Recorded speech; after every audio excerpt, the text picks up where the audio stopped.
Hey everyone, guys, today I'll guide you on how to correctly convert Ggives to Gcash. So Ggives is basically, if you don't know already, it's a flexible installment feature offered by Gcash, right?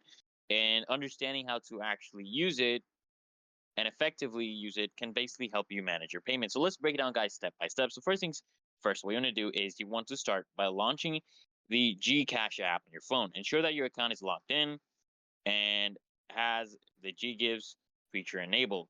Then what you want to do, guys, you want to go to the Ggives section. So on the main dashboard, you want to look for the Ggives option. All right, it's usually located under the borrow or pay later section. Just tap on that to access your Ggives account. All right. So what you want to do, guys, is you want to first settle your balance. So to convert Ggives into usable Gcash, you'll actually need to fully settle any outstanding balance on your Ggives account.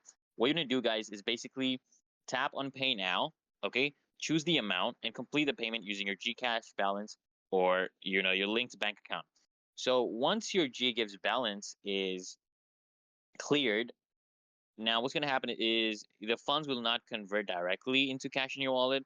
However, so what's gonna happen is your payment capacity will be restored, which will enable you to use Gcash or Ggives for new transactions. And if you face any challenges or have any further questions, guys, just contact Gcash support via the help center in the app for clarification. So that's it, guys. Well, Gcash, Ggives doesn't convert directly to Gcash for withdrawal. Understanding the process actually ensures you can maximize your Gcash account features, guys. Make sure to like this video if it helps you out.